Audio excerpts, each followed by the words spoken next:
Bonjour à chacun et à chacune, je suis heureuse de vous retrouver ce matin après un long temps d'absence pour un nouveau culte visio. C'est un culte qui s'est déroulé il y a quelques semaines dans le temple d'Aulas que je vous propose de partager avec moi ce matin. Un culte, c'est notre façon humaine et bien imparfaite d'entrer en relation avec la parole de Dieu et d'entendre la bonne nouvelle de son amour infini et gratuit donné pour nous. Qui que vous soyez, quel que soit le poids de ce qui vous accable ou l'élan de votre espérance, soyez assurés que vous êtes ce matin les bienvenus. La grâce et la paix nous sont donnés à chacun gratuitement. Aucun chemin n'est tracé d'avance. Nous avançons pas à pas, certains de cet amour qui nous accompagne. C'est sur les chemins de notre humanité que Dieu nous rassemble aujourd'hui. Sur nos chemins, Jésus-Christ nous attend, nous espère et nous guide. Amen.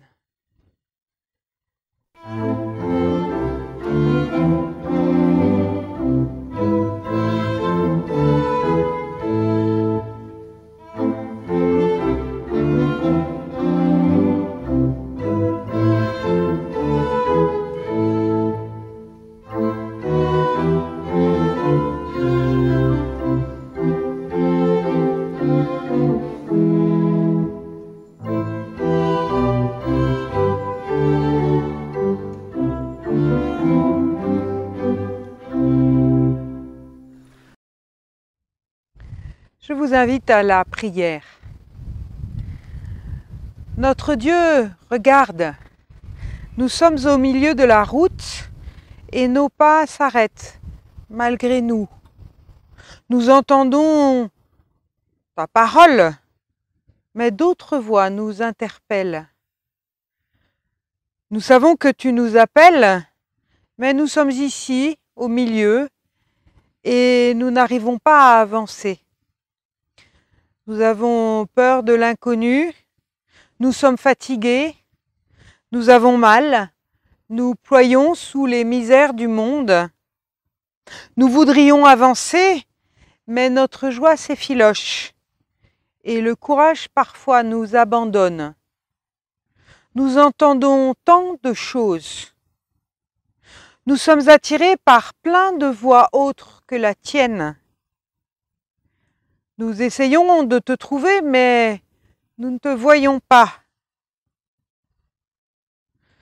Nous entendons que des murmures et les voix qui nous appellent sont trop loin pour que nous les entendions vraiment. Alors, pardonne nos hésitations et notre manque de confiance en toi. Redis-nous aujourd'hui une parole qui nous fasse vivre. Une parole qui nous mette en marche sur les chemins des jours. Une parole qui donne confiance. Nous le savons, c'est Dieu lui-même qui nous appelle. Il est plus grand que sa propre loi. Il est plus grand que tout ce que nous imaginons. Son amour est plus vaste que toutes nos hésitations. Au moment où nous nous lamentons, il nous a déjà pardonné. Les choses anciennes sont passées. Toutes choses sont devenues nouvelles. Rien ne peut nous séparer de cet amour qui nous est donné. Que cette certitude nous donne la force et l'espérance pour accueillir le quotidien avec joie et nos proches avec amour. Amen.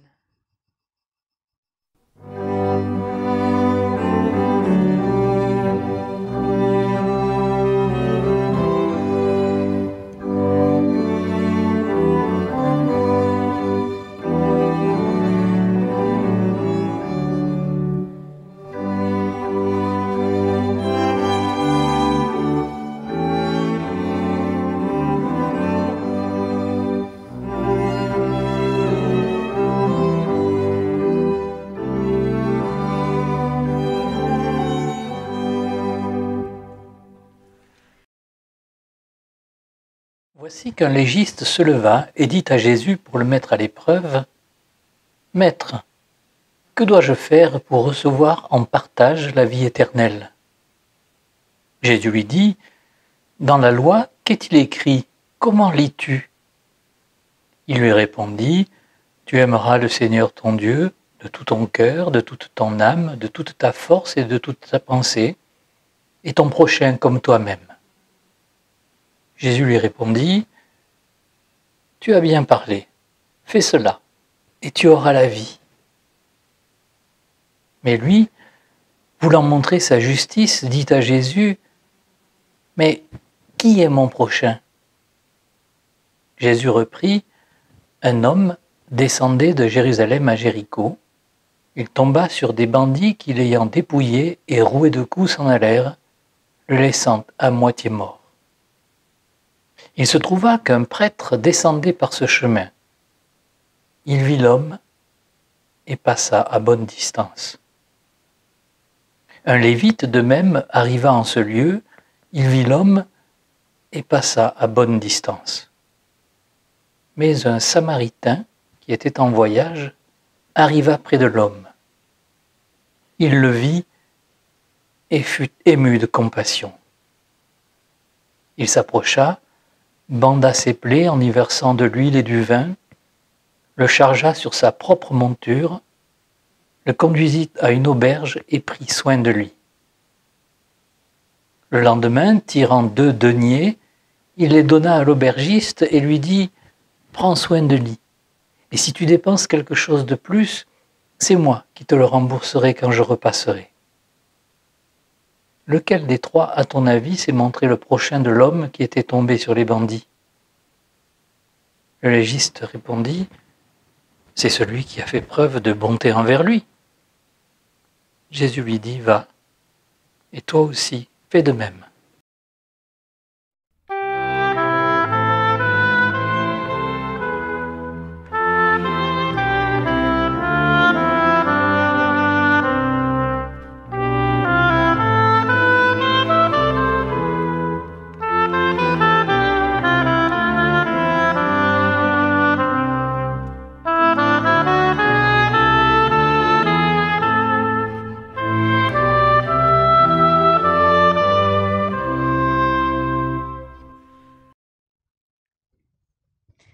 N'y aurait-il pas, dans cette histoire bien connue, une pointe d'anticléricalisme? Les hommes d'église, le sacrificateur et le lévite, ont failli. Eux, les hommes du culte, les préposés à la religion, ils ont passé leur chemin. Le Samaritain, lui, celui qui n'est pas en règle avec le temple, il faut bien le dire, a fait ce qu'il fallait faire, il a secouru le blessé. Jésus oppose-t-il donc dans son histoire le culte à l'entraide? Je ne le crois pas. Ce qu'il dit ici, je pense, c'est que les hommes du culte, et assurément les hommes et les femmes en général, ne sont pas à l'abri de se tromper.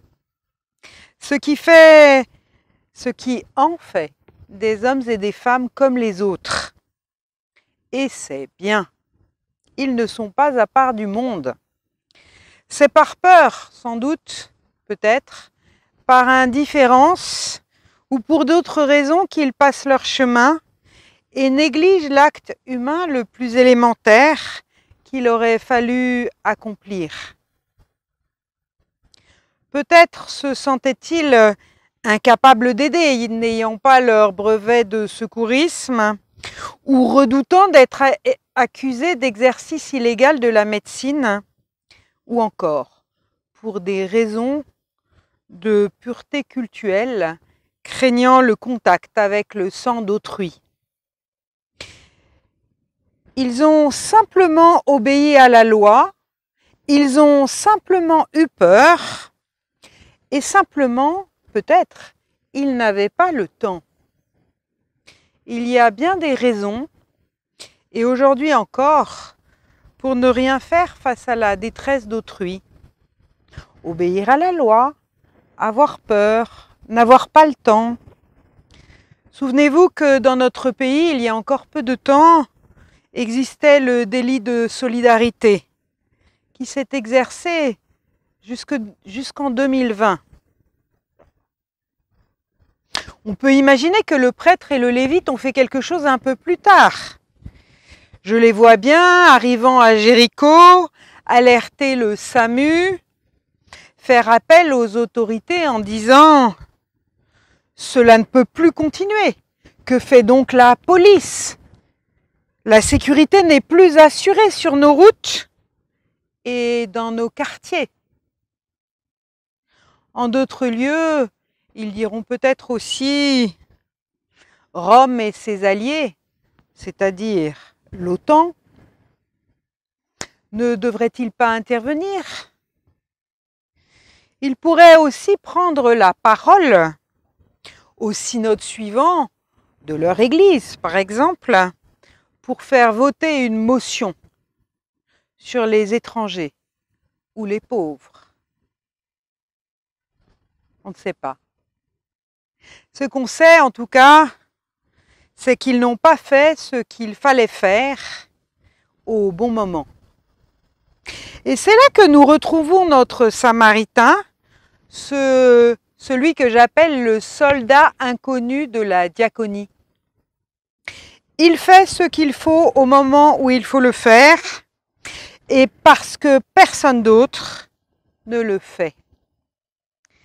C'est ainsi qu'agiront, en particulier au XIXe siècle, les fondateurs de beaucoup d'œuvres et mouvements, aujourd'hui encore en existence dans notre protestantisme, aidés au sein de la société industrielle naissante, ceux dont personne ne s'occupe, en attendant que d'autres, plus tard, souvent la société civile, ne prennent le relais.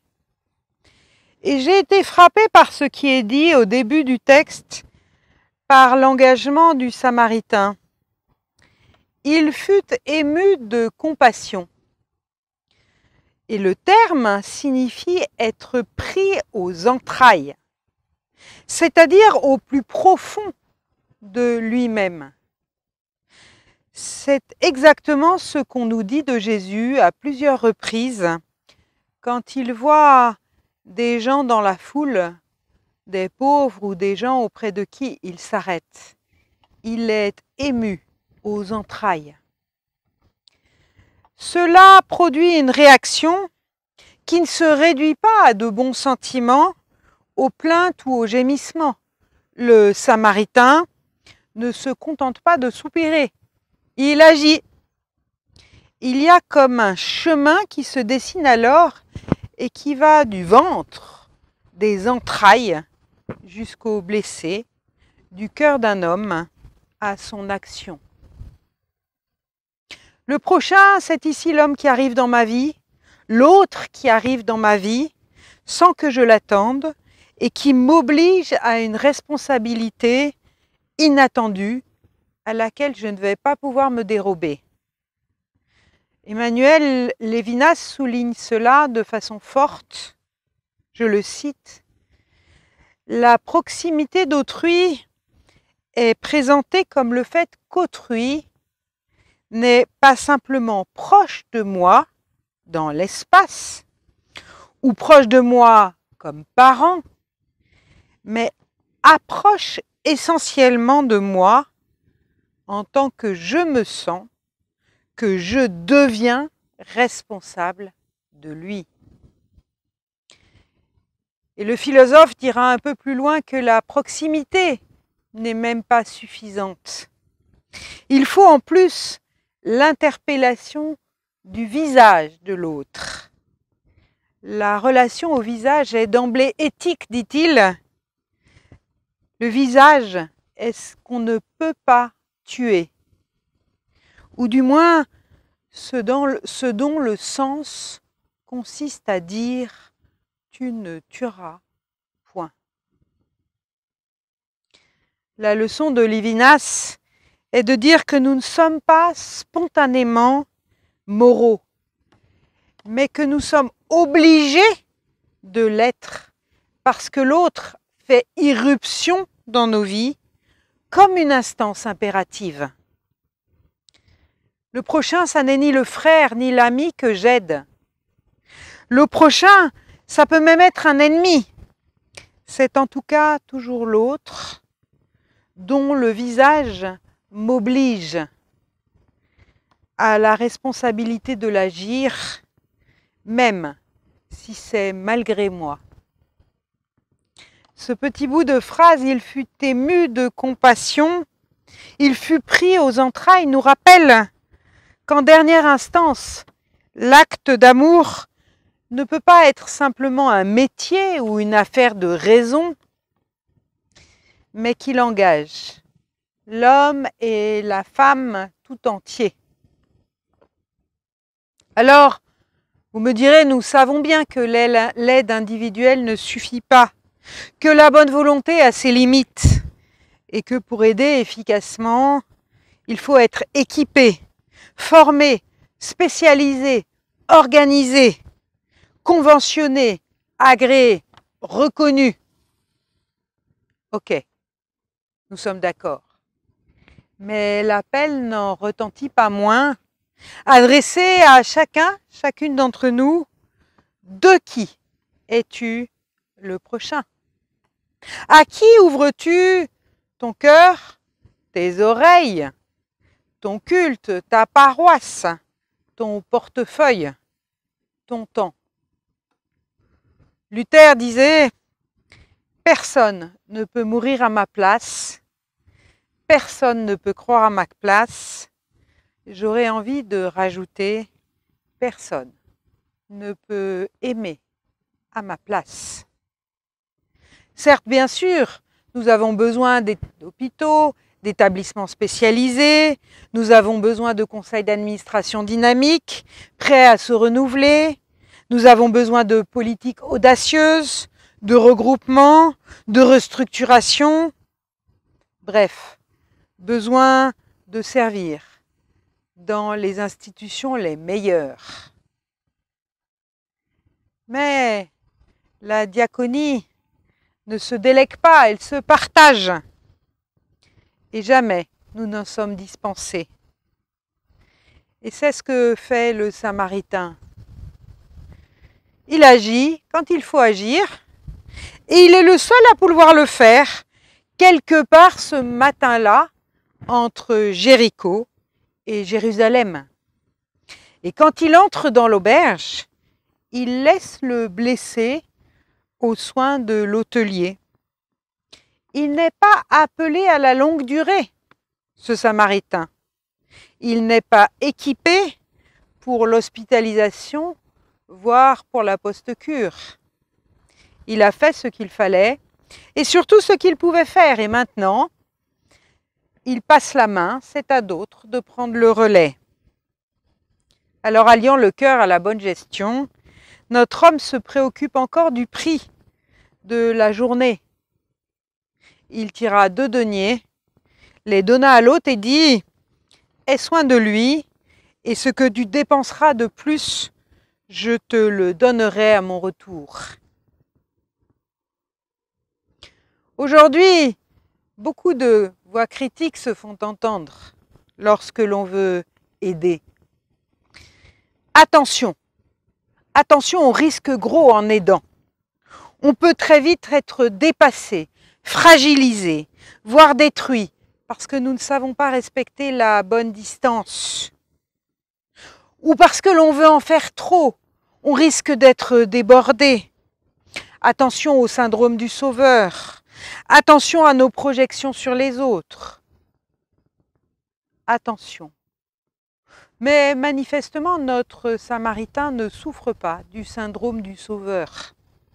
Lui, il se sépare facilement de sa victime et il poursuit son voyage sans attendre les remerciements. Il laisse une certaine somme dont il sait qu'elle ne suffira peut-être pas. C'est une participation limitée à l'assistance et pas une identification qui le dépasserait. Et puis, il n'est pas le seul à agir. Il engage une seconde personne qui elle n'est pas bénévole, l'aubergiste, à qui il n'impose pas son propre altruisme, mais dont il finance l'action. Quand il s'agit d'aider, il est mieux d'être à plusieurs.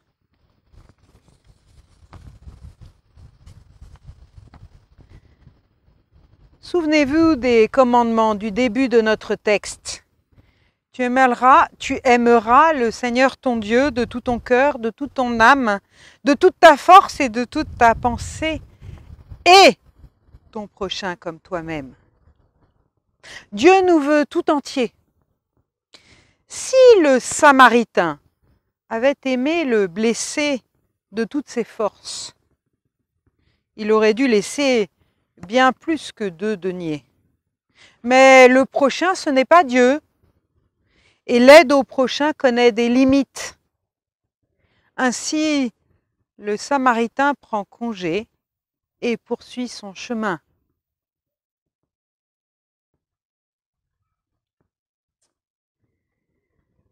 Une des critiques souvent entendues à propos de l'aide, surtout celle apportée aux chrétiens vis-à-vis des autres, est qu'elle serait une manière plus ou moins subtile de régner, de prendre le pouvoir pour satisfaire ses besoins de domination,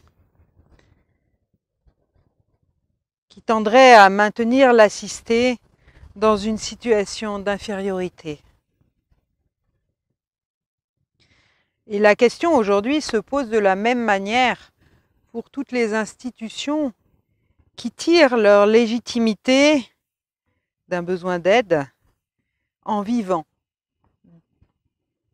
des subsides, des nécessiteux qu'elles aident. Bref, aider serait une façon détournée de dominer. Le Samaritain ne descend-il pas vers le blessé?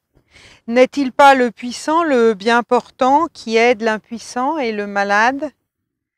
L'assistant et l'assisté ne semblent pas se situer sur un pied d'égalité, mais bien sur 2 niveaux différents. Mais Jésus retourne la perspective. Et vous le savez, c'est la force de l'Évangile, c'est la force de ces textes, toujours. « Qui est mon prochain ?» demandait le pharisien. « Vers qui dois-je aller? Qui va être objet de ma miséricorde ?» À la fin de l'histoire, Jésus demande aux pharisiens « Qui a été le prochain de celui qui était tombé au milieu des brigands ?» Le prochain n'est plus le destinataire, l'objet de l'amour, mais le sujet. Le prochain n'est pas l'homme blessé, mais celui qui l'a secouru. Inversion. Au départ, c'est l'homme blessé. À la fin, c'est celui qui l'a aidé. C'est le Samaritain qui est devenu le prochain. Il ne s'agit plus alors de descendre ou de condescendance, ni d'ailleurs de monter. Il y a égalité fondamentale entre l'assistant et l'assisté. Et puis dans cette histoire, ce sont 2 marginaux, un marginal de naissance, le Samaritain, qui aide un autre marginal qu'il est devenu par accident. Les puissants ont failli. C'est entre 2 marginaux que s'établit la relation d'aide. Et elle n'a pas établi de domination de l'un sur l'autre, puisque le Samaritain, il est parti. Nous qui vivons chaque jour de ce qu'un autre nous donne, de sa grâce, de son pardon, nous qui sommes des blessés, des fragiles, que Dieu ne cesse de remettre debout, comment pourrions-nous nous placer au-dessus des autres? L'histoire du Samaritain, elle nous rappelle que les gestes d'entraide se trouvent chez tous les hommes, qu'ils soient croyants ou non. Elle nous rappelle aussi ce que nous expérimentons trop souvent, nous avons les uns et les autres une capacité étonnante à continuer notre chemin là où il aurait fallu s'arrêter et de trouver d'excellents arguments pour ne pas nous arrêter. Alors pourquoi? Et ce sera ma dernière question. Pourquoi en dernière instance s'arrêter? Nous l'avons dit, il y a ce visage, c'est l'interpellation de Lévinas. Nous ne pouvons pas faire autrement, le visage nous oblige. Mais la réponse de l'Évangile est claire. Tout homme est à l'image de Dieu, y compris celui qui est au bord du chemin. Chaque homme a une dignité qui dépasse ses errements et ses échecs. Cette affirmation de foi, nos sociétés l'ont traduite au cours des siècles de manière séculière, par l'affirmation des droits de l'homme. Dire que l'homme est à l'image de Dieu, c'est reconnaître aussi la dignité de ceux dont l'image divine semble perdue. Et aujourd'hui, cette affirmation n'est pas simple à faire, tant le poids de la misère est lourd, tant les lois de l'économie poussent à marginaliser l'inutile et à sélectionner ce qui mérite de vivre. Mais je crois qu'il nous faut rappeler à temps et à contre-temps, encore et toujours, que sans toute forme d'aide, quelle qu'elle soit, la vie humaine est appelée à dépérir. Aujourd'hui, on nous parle de dons, on nous parle de gain, et on oppose ce gain au don. Aujourd'hui, il faut se réaliser soi-même, se développer. Mais puis-je me trouver moi-même sans trouver l'autre? Et puis-je découvrir ce qu'est la vie sans respecter celle de mon voisin ou de mon prochain? Je crois que c'est cela, l'appel que nous lance le Samaritain, soldat inconnu de la diaconie. Et en dernier lieu, je crois que c'est le pari de ce qu'on pourrait appeler la foi chrétienne, toujours à l'écoute de Dieu et toujours attentive aux plus petits des hommes, qui restent, quoi qu'il arrive, à l'image de Dieu. Amen.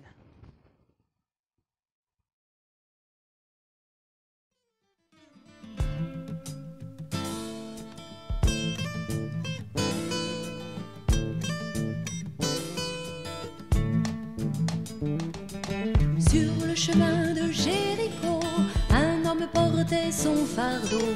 Les brigands l'ont dépouillé, l'ont battu, l'ont déchiré. C'est la loi, ne te salis pas les doigts.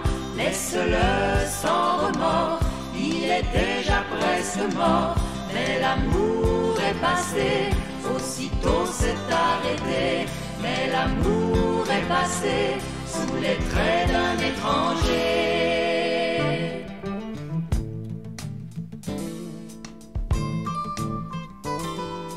Des gens très bien de son pays, passant par là tout près de lui, sont allés à travers champs pour ne pas toucher le sang. C'est la loi, ne te salis pas les doigts.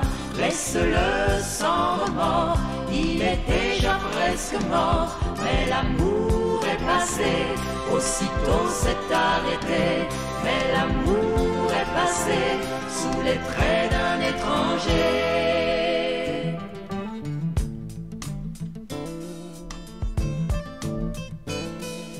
Arriva le Samaritain, avec de l'huile, avec du vin, qui prit le temps de soigner toutes les plaies du blessé. C'est la loi, ne te salis pas les doigts, laisse-le sans remords, il est déjà presque mort, mais l'amour est passé, aussitôt s'est arrêté, mais l'amour est passé, sous les traits d'un étranger.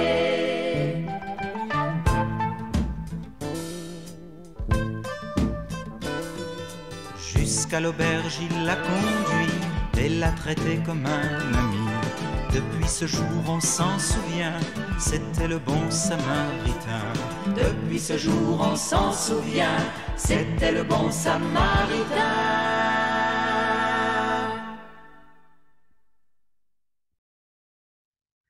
Je vous invite à dire notre foi. Nous croyons en Jésus-Christ. Il est venu pour servir et non pour être servi. Reconnaître son autorité, c'est d'abord accepter de se laisser servir par lui. Il nous donne la liberté, la confiance et le courage pour agir et être. Nous croyons en Jésus-Christ. Il nous libère de devoir chercher l'assurance de notre valeur dans le regard des autres ou bien dans nos actes. Grâce à son autorité, nous ne sommes plus le centre de nous-mêmes. Il donne à notre vie une dignité et une identité que nous n'avons plus à conquérir. Nous croyons en Jésus-Christ. Il a vécu de la parole du Père, inspiré par l'Esprit du Père. Son autorité est créatrice et elle nous fait grandir dans notre humanité. Son autorité ne contraint pas, elle construit la confiance et ouvre à l'espérance. Amen.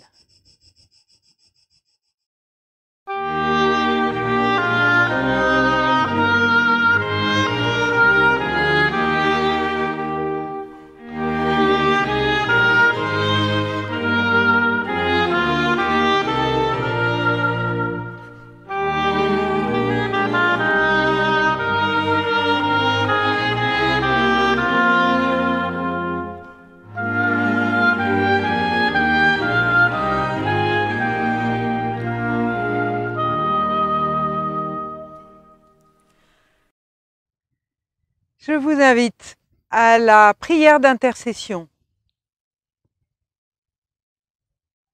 Notre Père qui es aux cieux, nous voulons aujourd'hui te parler de la terre, de ses misères et de sa violence, les oubliés dans les prisons du monde, les inconnus qui souffrent en silence dans nos villes, les victimes de la puissance militaire,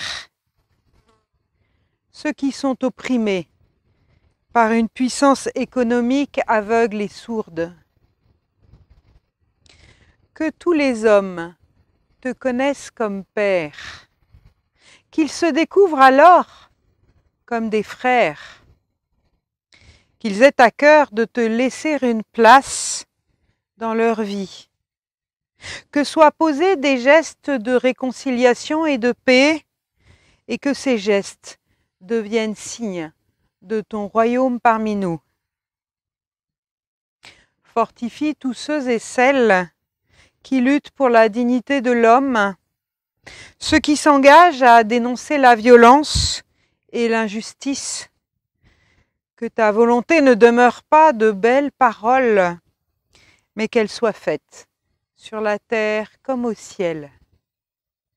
Aujourd'hui, des hommes meurent de faim alors que d'autres croulent sous l'abondance de biens.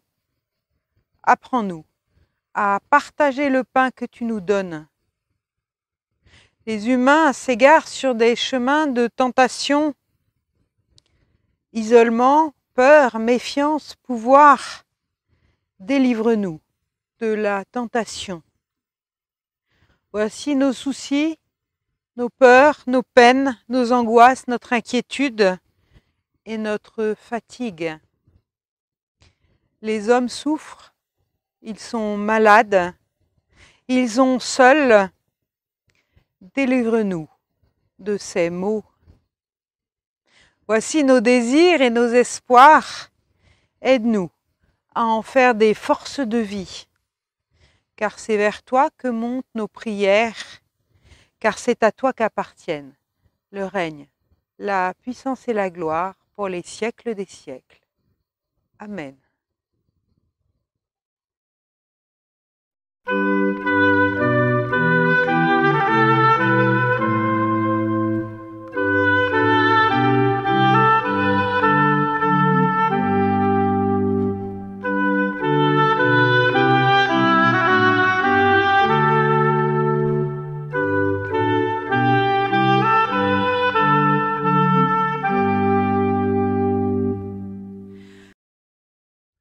Et nous entendons maintenant les paroles d'envoi et de bénédiction.